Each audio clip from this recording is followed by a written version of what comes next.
With xAI in the middle of a $6 billion Series B funding round, wow, $6 billion, it's time to talk about how Tesla and xAI are an inference match made in heaven. Plus, vote your Tesla shares and get a chance to tour Tesla's Gigafactory, Texas with Elon and Franz. And there's a mirror-polished Tesla Cybertruck out there, and while it looks amazing, I think it'll be made illegal. Let's take a look.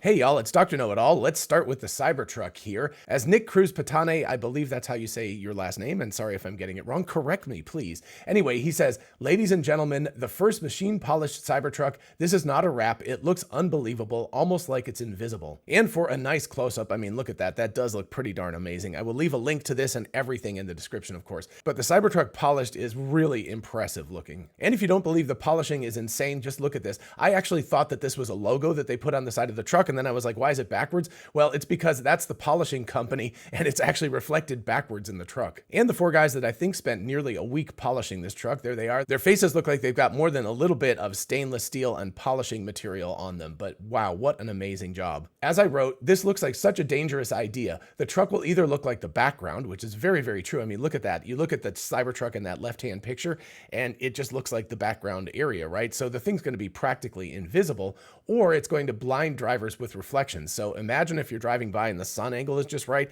that thing is going to be like a mirror on the sun, and it's just going to completely blind you if it's the wrong time of day and the angles are wrong.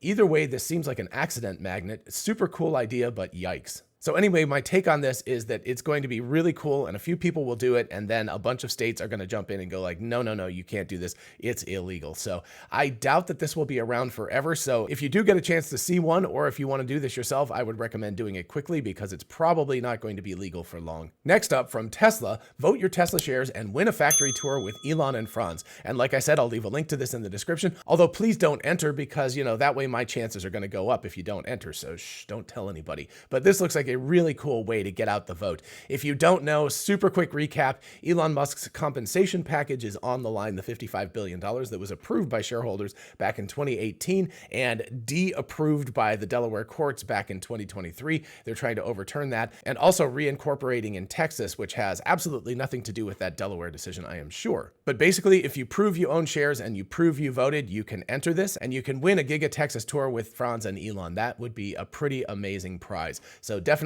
get out and vote. And from that, let's get on to the main topic du jour, why Tesla and xAI are a match made in inference heaven. We're going to start with this that was just posted yesterday. xAI announced yesterday that they have a Series B funding round of $6 billion. I believe it is in process at the moment. But anyway, as you can see here, xAI is pleased to announce Series B funding round, and Elon says pre-money valuation was $18 billion. So that is prior to this Series B funding round.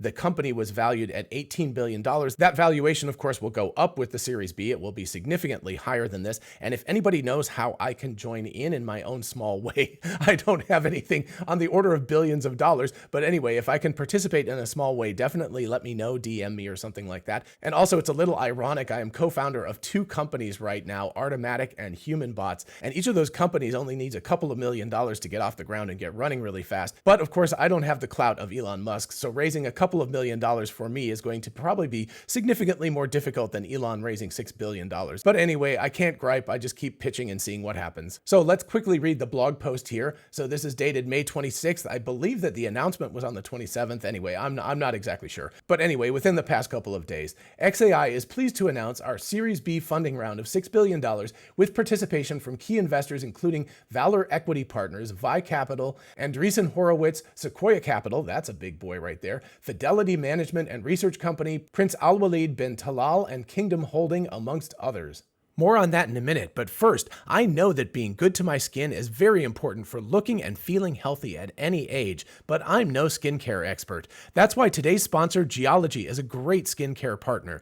They have scientifically created a number of skincare solutions based on your own unique age, skin type, and other factors. You take a simple quiz and Geology's smart algorithms determine what you need for optimal skincare. I'm care routine number 30, and it's great for my skin. Geology is scientifically based, built around proven proven ingredients trusted by dermatologists, and people love Geology. It's gotten over 10,000 five-star reviews and turned many a skeptic into a believer. And best yet, Geology is simple, efficient, and very effective. You take their quiz, you get their personalized skincare routine mailed directly to you, follow their simple instructions in the morning and at night, and get better, younger-looking skin in no time.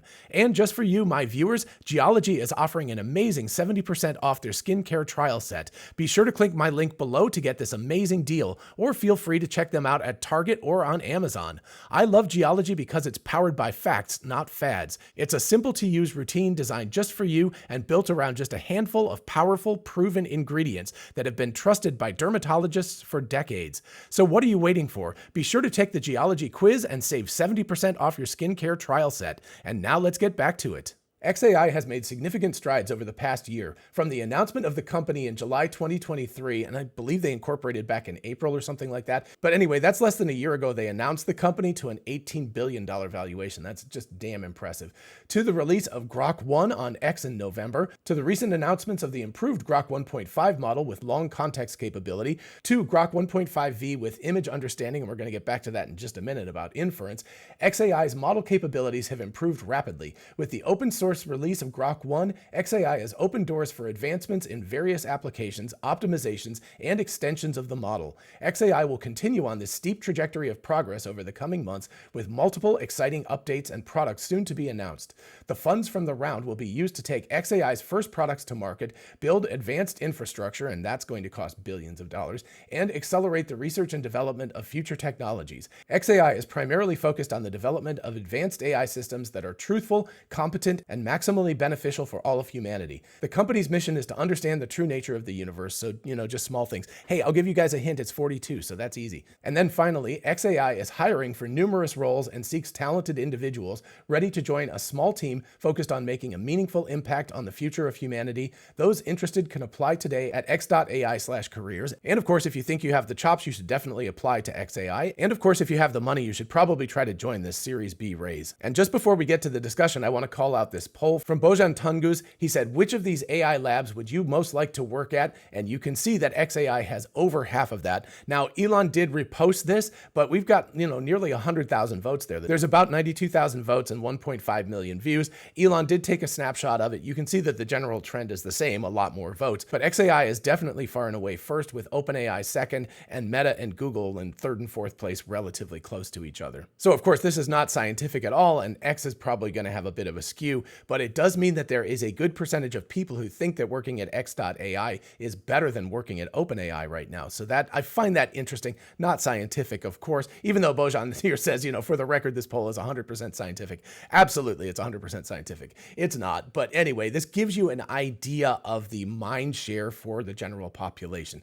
Now, does that matter because we're only looking at a handful of the best AI engineers in the world? No, it really doesn't matter, but it's still an interesting data point that shows, at least in the population of those who follow X and follow Bojan and follow Elon, x.ai is definitely out in the lead by far. All right, so on to this marriage of xAI and Tesla. I talked about this with Brian on Next Big Future, and you should definitely watch that. I'll leave a link to that in the description as well. We go into it in a more expansive way. I want to focus specifically today on how xAI and Tesla will work together and what I'm going to call inference arbitrage. So the basic issue right now is that these companies, xAI, OpenAI, Meta, Google, and a few others, there aren't that many others really competing. I don't know where the hell Apple is at this point. They should be competing, but I don't know what in the world they're doing. But anyway, these few companies are spending billions to tens of billions of dollars. Elon said that by the end of 2024, that Tesla, for example, will spend $10 billion on compute, mostly compute, also on employees and things like that. But basically on their AI program, we're looking at something similar for xAI on the order of $5 to $10 billion of training and inference compute for them. OpenAI, Sam Altman has famously said that the world is going to need $7 trillion of investment in AI to get this kind of stuff up and running at the right level. Meta, Google, they're spending ridiculous amounts of money to do this. But the problem is, it doesn't even matter how much money you have, because eventually you're going to run out of transformers, the physical transformers, the box that step down currents from high voltages down to lower voltages. Elon Musk has famously talked about that. And then eventually you're going to run out of electricity. You're just not going to have enough electricity for these giant AI compute farms to be able to do their work. So what is the solution? Well, training you're really going to have to do do in these large clusters. There's no way to avoid that. You need very, very high bandwidth. You need the ability to have massive amounts of data, like petabytes worth of data that you can curate and then you can feed in and then you can train on these models that are not super efficient as you're training them because they have to have dropout layers. They have to have a lot of stuff going on in order to train these models. But the interesting factor here is that once you've got these models trained, these are not research labs anymore. They're commercial. They want to serve these to people. You have to be able to serve that to people. And you're actually going to expend much more energy and time and compute power serving the inference engines. That's the output engines. You're not training them. You're just inferring the answers from things, right? That's why they're called inference. But you're spending way more compute time and energy serving out the answers to people than you did doing the training. So the training has to be done in these large clusters, but the inference doesn't, because the inference can be relatively lightweight. If you just need a large language model to, write you an email or something like that, that is a small request. It's just a few text tokens that you type in. Write me an email to my boss and, tell him I'm quitting, whatever that thing is. Anyway, you write that. It's a very few tokens, super, super lightweight to upload that to the cloud. And then the inference engine has to do its thing and do next token prediction. But then the output of that is very, very lightweight as well. It's just a few tokens that have to get shipped back to you as in an email format to tell your boss that you're quitting. And even something that looks as heavyweight as generating an image is also relatively lightweight. Again, the input is just a few text tokens, make me an image of me quitting with my boss, and what's going to happen? My boss's head exploding right now. I don't know why I'm talking about this right now. I'm my own boss. So I guess the only way I could quit would be to fire myself. But anyway, you put in that request. It's super, super lightweight, goes up into the cloud. The actual image generation does take quite a bit of compute power, but then the output is just, it's like a JPEG image. And so even though it's bigger than a few text tokens coming out, it'll be on the order of a couple of megabytes worth of data. That's really, really easy for something to upload it to the cloud and back down to you. So where does that get us to xAI plus Tesla? Well, xAI, as is obvious, they're doing the Series B funding round raise right now. They've got Grok. They've got Grok 1.5 out. I'm sure they're developing Grok 2.0. Grok 2.5 is in the works, whatever. They've got many, many iterations of this thing. They're training it. But once this is trained, it needs to be able to do inference. And how do you do that? Due to transformer and electricity constraints, you can't just keep on building out these giant server farms everywhere. There's not enough power in the United States or around the globe to do this. So not just xAI, but also OpenAI and Meta and Google and others are going to have significant problems with serving out inference to the general public. And remember that that amount of compute is going to dwarf the amount of training compute for a given model because you're serving it out so many more times than the training was. And so if you've been thinking about this, I'm sure you've realized that the real ace up xAI's sleeve is that it's an Elon Musk company, and Tesla is an Elon Musk company. And guess what? Tesla has a lot of, in fact, about 6 million of. They have a whole bunch of vehicles with either Tesla Hardware 3 or Hardware 4 on them, and those things are attached to very, very big batteries. And this is where you get into inference arbitrage. If we can combine Grok as a language model and the visual model, things like that. So Grok 1.5 is also visual. It can do images and things like that. If you combine that with Tesla's compute chips and their batteries, you can do inference arbitrage. So let's leave the arbitrage part aside for just a moment. What does the inference mean? Well, that means that a user, just say that I want to write that email to my boss telling him I'm quitting. Anyway, I type that in and I submit it to Grok, but instead of going to one of their major server clusters, it actually gets downloaded to somebody's Tesla. It gets downloaded to their vehicle over either Wi-Fi or 5G or something. Now, this wouldn't happen while your car is driving, but remember that 90% of the time, your car is sitting in a parking lot or sitting at home or something like that. So it gets downloaded over the 4G or 5G connection to your car. The compute chips then run the inference. They come up with the answer, and then they upload that either using Wi-Fi or 4G or 5G to the cloud. And then a clever hub at xAI or at Tesla distributes that back to the person who made the request. And so what you're able to do is inference on the edge. These computers are functioning as the cluster because the bandwidth is not important at all, right? It's small bandwidth, low bandwidth to be able to upload and download tokens or upload tokens and download images. That's really, really paltry in terms of the bandwidth. Most of the delay is in the compute itself, and this is something where the Hardware 3 and Hardware 4 boards can actually do this and do it relatively efficiently. So the person on the asking and receiving end doesn't know where their inference is coming from. It could be coming from the AI compute cluster that xAI owns, but it could also be coming from a Tesla. You don't know. You get your answer quickly in either case, and you go about your merry way. So from a consumer side, it's all relatively invisible how this all works. What gets interesting is from the energy and commercialization side of things. So from the commercialization side, xAI can pay Tesla a certain amount of money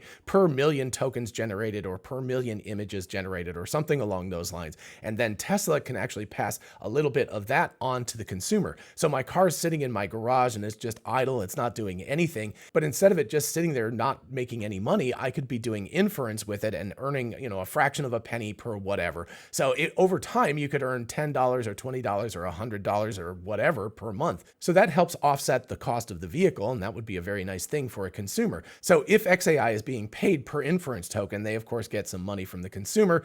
More than likely, they're going to offer that as a free service, so this is just a loss leader for them. But for Tesla and the vehicle owner, they're actually making money out of this, and that's great. That's going to look good on the bottom line for everybody and make everybody happy. And now let's talk about the arbitrage part of that. Arbitrage is buying low and selling high. That's basically what you do. You can do that with anything. You can do it with gold, you can do it with currency, whatever you want to do. In this case, what I'm talking about is inference arbitrage, and there are two pieces to this. Number one is the demand for inference. At certain times of day, people will want more inference than at other times of day. So, in the United States, that's going to happen during daylight hours, maybe during the day when people at work, definitely when they get home in the evening, not so much at 2 o'clock in the morning when not so many people are awake. So there's kind of a rise and fall to the need for inference from the general population. And then there's the energy cost, because inference will cost energy. It costs a certain amount of energy to generate these tokens or to generate images, things like that. And of course, energy supply and demand goes up and down all the time too. So late in the afternoon, when people get home in the summer hours, that tends to be a very high electricity usage time. And so that's when electricity is going to be very expensive. And as it so happens, inference needs will probably go way up too, because people will come home, they'll want to chat with their AI, they'll want it to generate pictures, they'll want it to do whatever people want to do with their AIs. And so at the same time that energy cost is high, inference requests will be high. And that's a time when you can make a lot of money, right? That's when you can sell high. You can sell your compute to the world when the inference needs are high. And if you need to, you can actually drive that off the battery. And that's the beautiful part of this, because while electricity costs are high, instead of utilizing the electricity from the grid, you can utilize it off your battery and run your battery down to some extent to do all of this inference and make a lot of money. And then what you do when energy needs are low, like again, 1 or 2 o'clock in the morning, is you charge the battery back up again to refill it. So you're able to arbitrage the energy and inference needs to sell your product, in other words, generating tokens or images or whatnot, when the cost is very, very high. And then you can refill your battery at night when the cost is low. So you can arbitrage this, and you can also help to stabilize the grid, because you can pull from battery power instead of electricity at times when electricity usage is very, very high and the cost of electricity is very high. And again, remember that these compute clusters that these companies own are going to be drawing a lot of power, but they can't just draw infinite amount of power. So they're going to need this on the edge inference. And that is a huge advantage for a company like xAI that has a relationship with a company like Tesla that has all kinds of edge compute, and it's attached to really big batteries, so that you can do this inference when the demand is high without needing to suck down extra electricity necessarily at that time. And that provides a huge advantage to xAI and to Tesla. And of course, there's a massive data advantage to xAI having a relationship with Tesla as well. Save that for another video. This one's already long enough. And of course, you can also do Bitcoin mining with the same hardware that's on your vehicles as well. And you can arbitrage that as well. And I'll save that for another video as well. But the long and short of this is that xAI is going to have a massive advantage over OpenAI, over Meta, over Google, in just the fact that they will be able to serve inference compute more inexpensively and more widely and more quickly than these other companies will, if, and I think when, they decide to use all of the vehicles that are not being driven at any given moment and use them for inference compute. That is going to be an advantage that none of these other companies have, and it's going to give xAI a massive leg up, which is why, of course, I think people are very correct in supporting this Series B fundraise, because xAI is going to have a massive advantage, and that massive advantage is going to be Tesla. And of course, considering this is a potential giant cash cow for Tesla, this is just something they can make money on with very little extra overhead. It's software marketing margins, 80+% margins, to basically become the Uber of inference. That's going to be something that the board, if they haven't voted to approve this yet, will definitely vote to approve this because it would be a no-brainer. So in the end, like I said at the beginning, you've got an inference match made in heaven between xAI and Tesla, and this is going to give xAI a massive leg up over these other companies in the next couple of years. Watch and see. All right, so those are my thoughts about inference arbitrage. Definitely let me know what you think about all of this in the comments, and while you're down there, if you don't mind liking and subscribing, it really does help out the channel. Thank you so much. And finally, a big thanks to Geology for sponsoring today's video. Be sure to check out my link in the description to get 70% off your skincare trial set, and I'll see you in the next video. Bye-bye.